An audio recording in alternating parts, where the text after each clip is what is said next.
brown na siya. Kaya baliktad-baliktad tayo para di masunog. Medyo brown na kasi ang ating chicken. Chicken.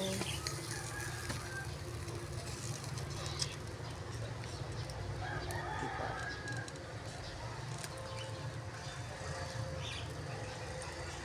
Kunti lang ang apoy ko kasi ayoko ng sunog. Hinahayaan ko lang siyang mahinhin. Kaya yan lang ang apoy natin. Kunti lang. Yan, tatlong tao lang kaya kami, kaya ito para sa akin full day ko na yan nakakainin ngayon at saka mamayang gabi.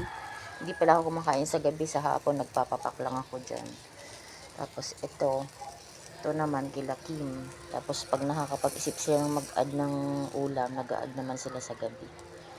Kaya ayun, konti lang niluluto ko araw-araw kasi para nakukonsume lang siya. Hindi siya yung madami talaga.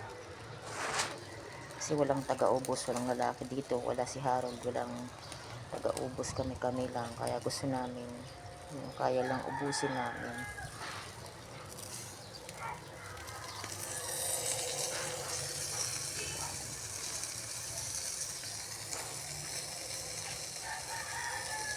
Short video lang tayo mga ka-baby love ko. Happy lunchtime.